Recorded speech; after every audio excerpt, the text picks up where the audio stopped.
Bonjour mesdames, messieurs. Alors je vais, après la lecture du rapport général, procéder à présent du projet de rapport général donc, qui sera amendé avec vos commentaires. Je vais procéder à la lecture du projet de résolution qui sera également lu en session de clôture tout à l'heure. Donc l'idée effectivement c'est que vous en preniez connaissance et que éventuellement il y ait quelques questions, quelques commentaires, quelques propositions d'ajustement.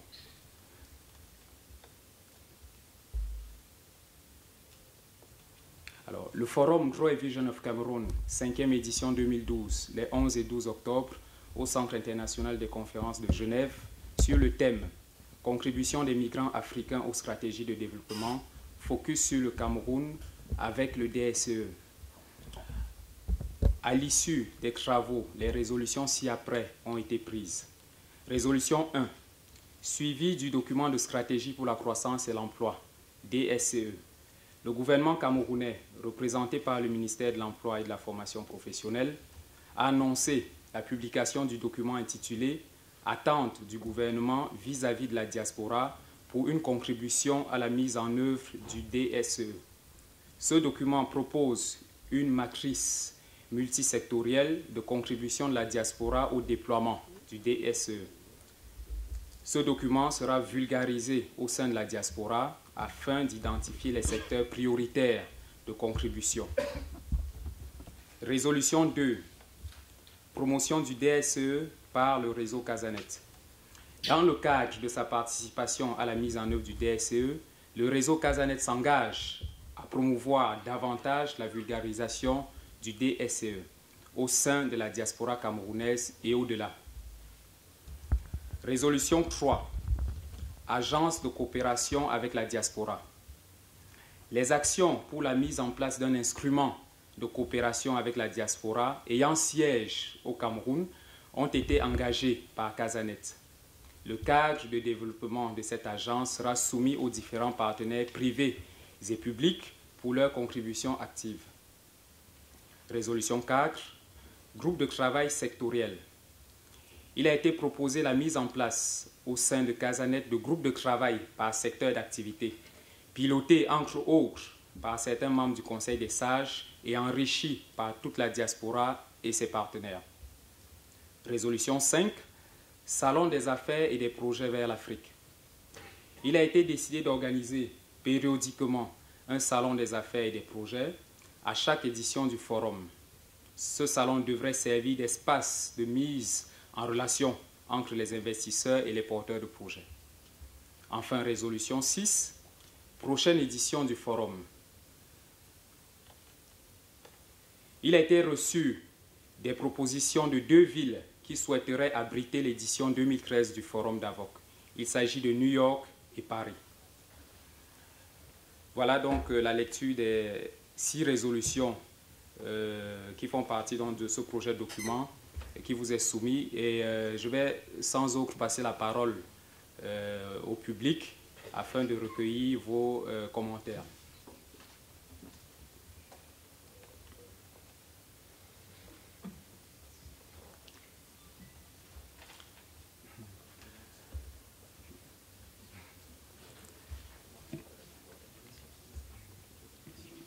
Comme avec le rapport général naturellement et en attendant que l'un ou l'autre puisse lever la main, il s'agit d'enrichir le travail dans une perspective positive. Voilà, et tous les commentaires, toutes les propositions sont bienvenues.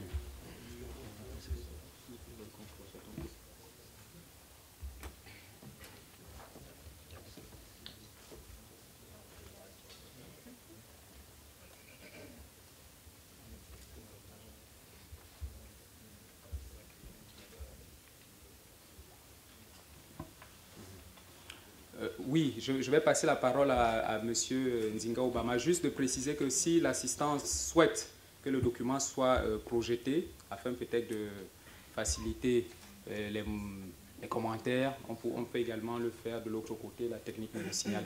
Voilà, M. Obama, du FNE. Ok, merci Franck. Je voulais rebondir sur la proposition de la création d'une agence de coopération avec la diaspora. On connaît nos réalités, il ne faut pas qu'on se leurre. Pour créer une agence, ça prendra pas moins d'une année et des choses qui peuvent être faites risqueront de ne pas être faites parce qu'on attend une décision pour que l'agence puisse. Il serait peut-être souhaitable de penser à une entité beaucoup plus légère, beaucoup plus flexible, moins contraignante, qui peut être mise sur pied pour gérer les questions liées aux attentes de la diaspora. Je suppose que cette agence, c'est de ces choses-là qu'elle devrait s'occuper. Parce que si on pense directement à créer une agence, ça va prendre un temps beaucoup plus important et ça risque de nous perdre du temps dans la flexibilité de ce que nous avons à faire. C'était la remarque. En réalité, il ne s'agit pas d'une agence en tant qu'institution. Il s'agit juste d'un point focal, Casanet, au Cameroun. C'est-à-dire que lorsque quelqu'un vient au nom de Casanet, il s'adresse à qui? C'est juste un point focal. Ce n'est pas une agence en tant qu'institution. Avec votre permission, Madame la Secrétaire Générale, peut-être donc repréciser comme cela, mettre l'appellation point focal, ça passe mieux. Parce que si vous dites agence, les gens ils lisent au premier degré. Et du coup, ils n'étaient pas aux travaux et ils ne vont pas se retrouver.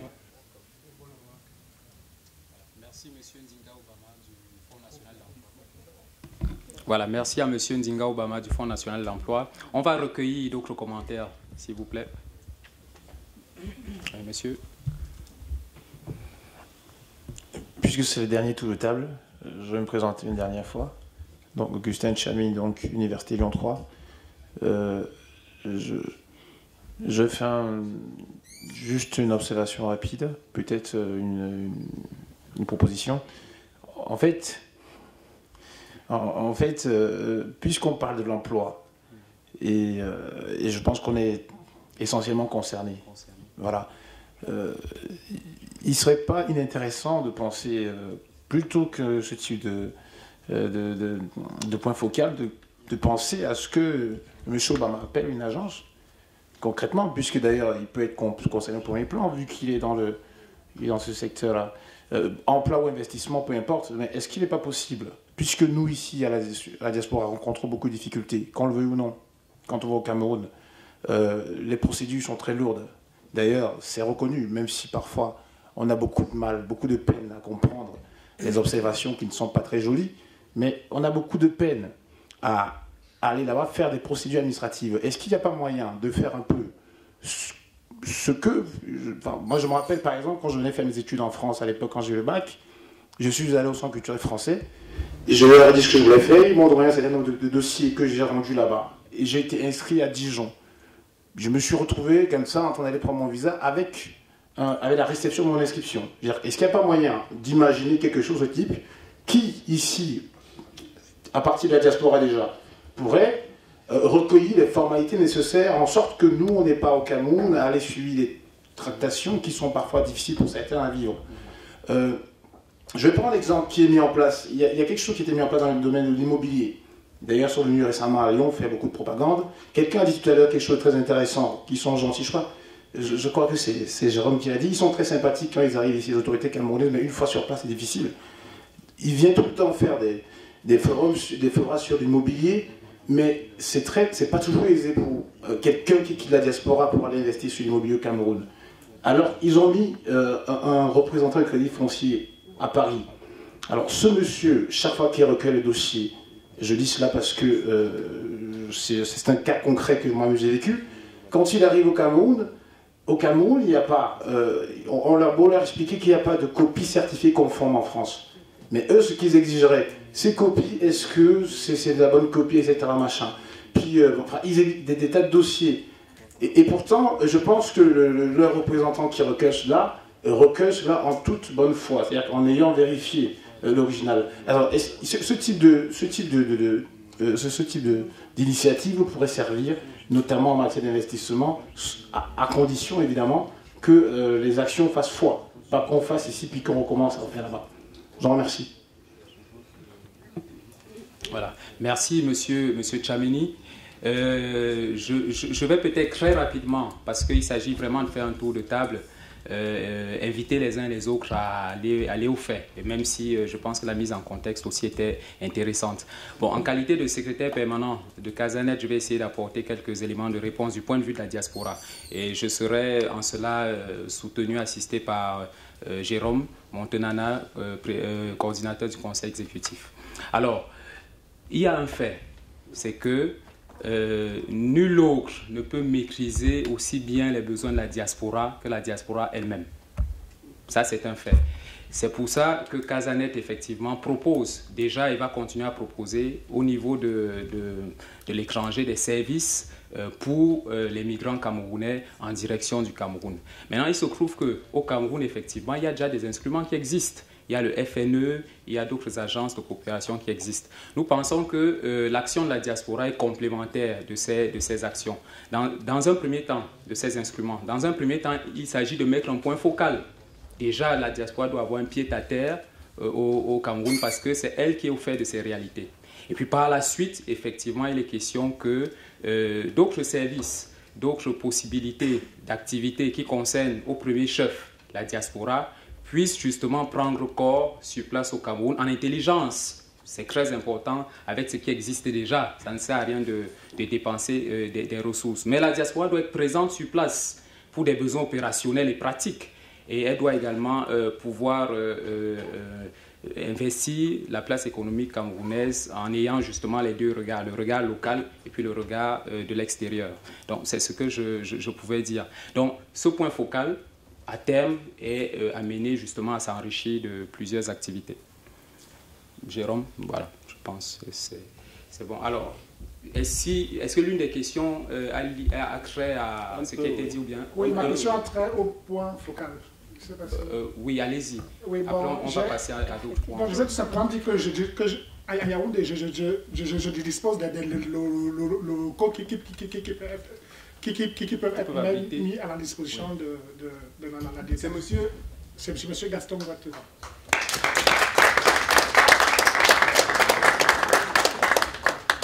Voilà. Peut-être une dernière réaction par rapport à ce point, et puis on va passer. Monsieur. Madame, c'est ce point-là. Oui, non, je demande juste si c'est ce point. Voilà, Madame la Présidente d'honneur. J'ai d'abord une information par rapport au document que vous venez de parler là. Alors, je vous informe que à tout moment, lorsque vous avez des pièces à faire légaliser, allez directement à l'ambassade du Cameroun, de votre pays. On va vous légaliser avec un timbre du Cameroun. 5 € le terme. Hein? Les 20 documents. Les 30 documents sont combien? 5 € par. Oui, mais je dis les ambassades, ils légalisent les documents officiels avec les timbres qui viennent du Cameroun. Oui. Alors, quelle est la question? Non, ce n'est pas une question. C'est pas une question. C'est une information. D'accord. Oui, vas-y. Oui, monsieur. Oui, merci. Moi, je pose une question juste de manière un peu anonyme aussi par rapport à cette question de point focal au Cameroun.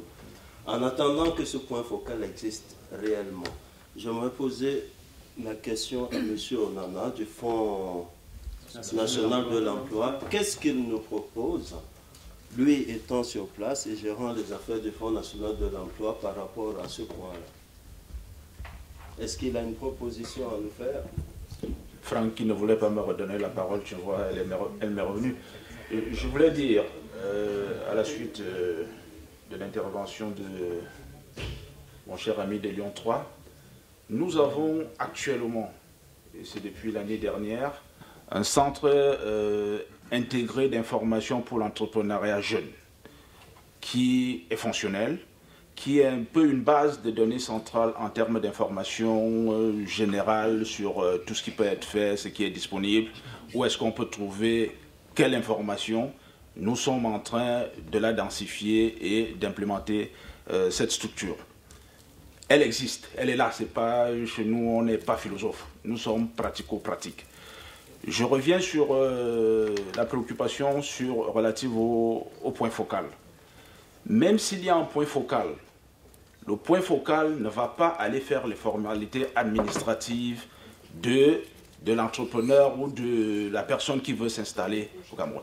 Il est donc nécessaire d'être dans une logique, je ne pourrais pas appeler ça de joint venture, mais d'avoir constamment un relais au niveau local.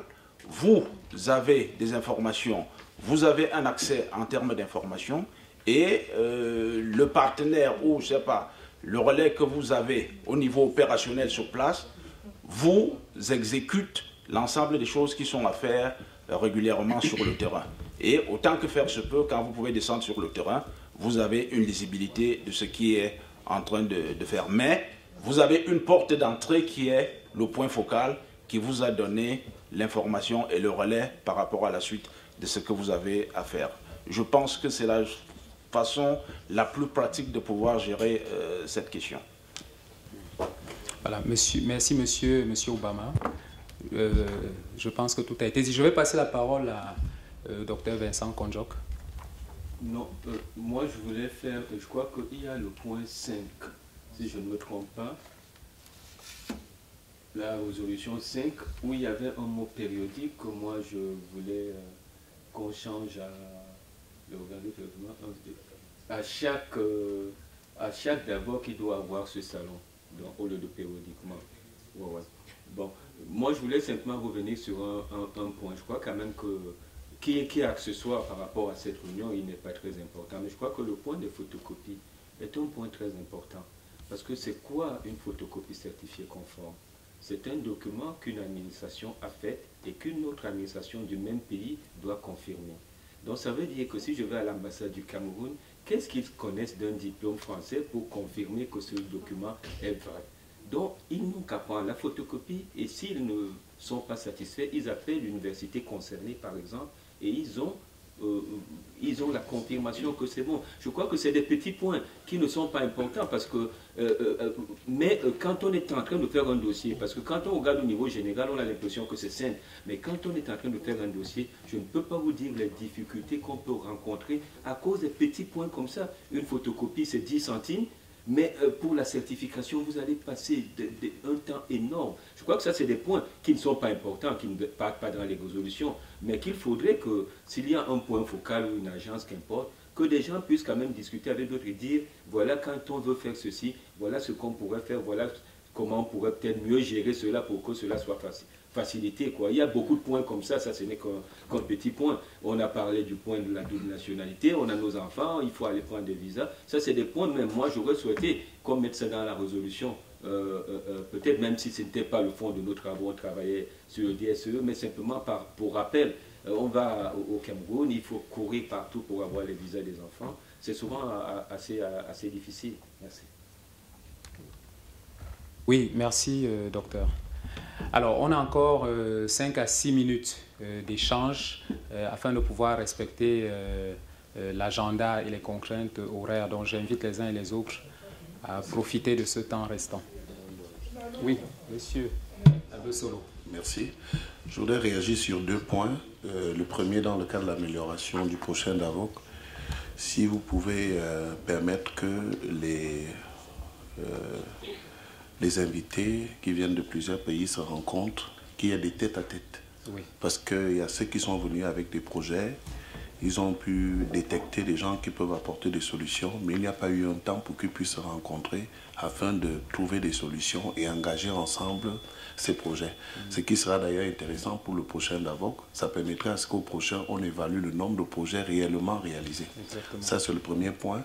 Le deuxième point concerne le point focal. Permettez-moi de revenir juste un peu. Je pense que Casanet est un facilitateur pour la diaspora camerounaise qui veut venir investir. Et je pense qu'au Cameroun aussi, vous avez plein de Camerounais qui ont de l'expertise, qui sont capables de faciliter certaines choses dont la diaspora a besoin. Donc il est important que le point focal de Casanet détecte plutôt des organismes sérieux introduits auprès des administrations, etc., qui peuvent répondre aux besoins de ceux qui ont des projets. Au lieu que Casanet s'engage à aller suivre les documents, à légaliser, à aller prendre les rendez-vous, ce serait difficile.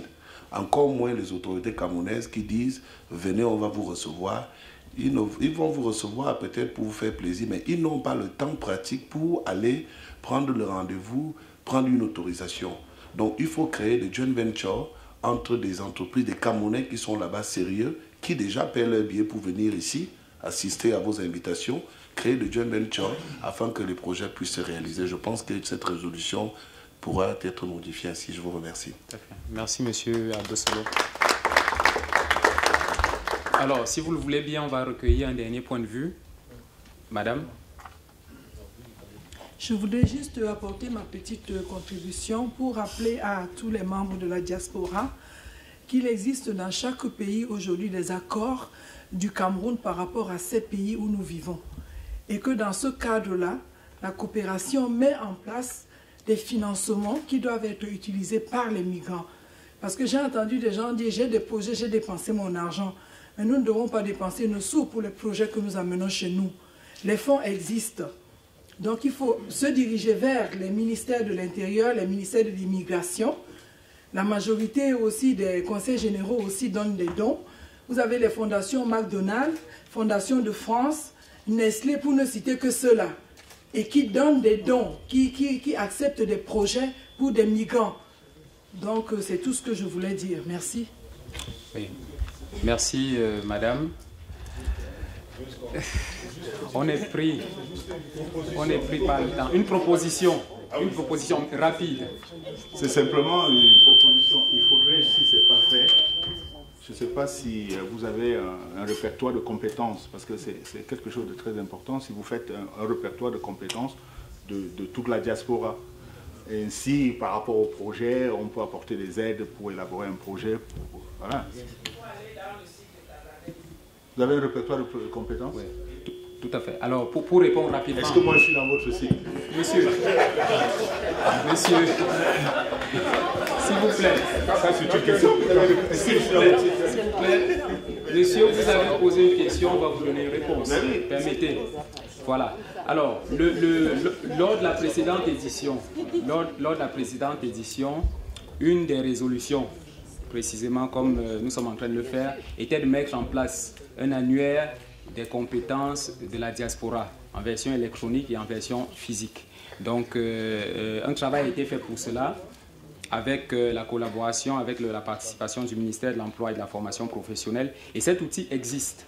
Il n'est pas encore complètement opérationnel, mais il existe. Il s'agit de quoi? Il s'agit d'un document de référencement, d'un ensemble de profils, de compétences, d'un ensemble de projets qui justement sont mis à disposition du développement, donc du DSE, mais également des entreprises et des projets. Voilà. Donc ce document sera prochainement mis à la disposition des différents opérateurs. Mais juste pour que vous sachiez, effectivement, ça fait partie des actions déjà engagées par le réseau Casanet. Comment vous avez un procès pour recueillir les compétences? Oui. Je vais... Vous voulez... Peut-être une réaction de M. Konjok avant qu'on termine. Au moins de dire comme résolution que le dialogue encourage la totalité des participants, premièrement, de s'inscrire dans ce réseau de compétences et en même temps aussi vulgariser et informer d'autres pour que la majorité des Camerounais puissent être inscrits dans cette liste. Je crois que ça pourrait faire un point supplémentaire parce que ça a été créé et s'il pose sa question, c'est qu'il ne sait pas que ça existe et peut-être qu'il faut maintenant essayer de promouvoir cela davantage et ça, que ce soit un point de résolution de nos travaux. Oui, merci pour cette intervention, docteur. Alors, pas seulement les compétences camerounaises, il faut aussi les Africains. Ouais. Ouais. C'est précisément cela. Donc, disons, je vous ai apporté une réponse opérationnelle par rapport à ce qui se fait. Donc, il y a un certain nombre d'étapes dans le processus. On est encore à un niveau, effectivement, de maturation technique de tout cela. Après, effectivement, il s'agira de saisir tous les partenaires. On avoue que la Grèce, puisque vous avez participé à cette édition du forum, partenaires privés, promoteurs de projets, gouvernements, entreprises, qui seront tous informer donc de la mise en production, de la mise en exploitation de cet outil, de façon à pouvoir l'investir sous plusieurs formules, parce qu'il y aura des formules entreprises, il y aura des formules particuliers. Donc le moment venu, et en ligne avec la procédure, les uns et les autres seront saisis. Simplement, c'est difficile d'en faire une résolution en bonne et due forme, parce que on ne peut pas vous appeler à vous inscrire dans ce qui n'est pas encore complètement opérationnel. Voilà. Oui. Bon, la technique me signale que on doit arrêter. Dernière réaction. C'était juste pour vous demander, est-ce que à partir du moment où vous aurez les dates et le lieu du prochain forum, oui, vous nous prévenez quand même par mail puisque vous les avez? Naturellement, il y a un processus interne de sélection qui va être engagé, processus habituel, et puis les éléments de décision seront publiés avec naturellement toutes les justifications. Voilà, je vous remercie tous d'avoir participé à cette lecture des résolutions, et le secrétariat va se retirer pour intégrer donc, ce qui peut l'être avant qu'on puisse donc se retrouver pour la cérémonie officielle de clôture qui devrait être présidée par son Excellence Monsieur l'Ambassadeur.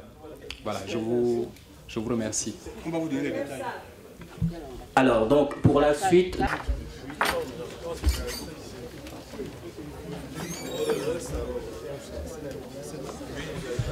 Donc, pour ceux qui veulent visionner la projection de tout à l'heure, c'est un compatriote, M. Polenta Dadieu, qui l'a faite. Le titre, c'est « Un Africain en hiver ». Votre attention, s'il vous plaît. Voilà, je vous invite à un peu de silence. Nous allons faire une petite projection de 10 minutes, un peu plus. Et je voudrais simplement, avant de projeter le film, vous dire que je suis le co-réalisateur du film Un Africain en hiver, qui a été tourné en Suisse et qui raconte en fait la vie d'un étudiant camerounais à Genève. Et donc, juste pour parler un peu du film Un Africain en hiver, c'est un film de fiction de 90 minutes qui a compté dans la sélection officielle du FESPACO, Festival panafricain du cinéma et de la télévision de Ouagadougou, en 2011, qui a été diffusé plus de 10 fois sur TV5 Monde, sur les 5 continents. Et nous nous apprêtons à aller prochainement au Cameroun pour faire une sortie officielle du film, probablement au mois de novembre. Et c'est l'occasion aussi ici d'inviter de potentiels coups de main de personnes qui seraient intéressées par le projet d'intervenir, que ce soit dans la couverture médiatique, que ce soit financièrement aussi, et peut-être de suivre nos activités sur le site du film www.unafricainenhiver.com. C'est un film qui a été aussi récemment sollicité par 2 universités aux États-Unis, dont l'université de San Diego et l'université du Michigan, et qui nous invitera prochainement pour présenter le film aux étudiants là-bas. Donc c'est un travail que je vous invite à suivre. Mais ce que je vais vous montrer maintenant, ce n'est pas par rapport au film Un Africain en hiver, mais c'est un court-métrage sur la problématique, en fait, qui concerne les diasporas africaines et estudiantines en particulier. Donc je vous invite à regarder ça et à écouter attentivement ce petit film poétique en quelque sorte. L'idée des illimités et m'ampute de toute volonté d'espérer. Les avions sur le ciel non illuminé, perceptibles grâce aux phares allumés, m'affectent au cœur le lâche désir de rentrer, comme si j'y étais arrivé pour quelques journées. Ça fait 6 ans et 6 mois que j'ai quitté mon pays natal, le Cameroun. 6 ans et 6 mois que j'ai aperçu, comme rarement auparavant, le spectre de la tristesse posséder le visage de mon père dans le hall principal de l'aéroport international de Douala. 6 ans et 6 mois que j'ai... Vous pouvez l'acheter dans toutes les FNAC de Suisse, aussi à la FNAC des Halles à Paris, et sur le site internet du film avec une carte de crédit www.unafricainenhiver.com. Donc si vous tapez simplement sur Google Un Africain en hiver, vous aurez toutes les références. Et donc j'ai aussi quelques disques avec moi ici, et j'en aurai aussi ce soir à la soirée, donc pour ceux qui aimeraient s'en procurer. On vous montrera peut-être la bande-annonce plus tard, donc je vous remercie. Et si vous avez des questions après, n'hésitez pas à venir vers moi. Merci. Merci Paulin.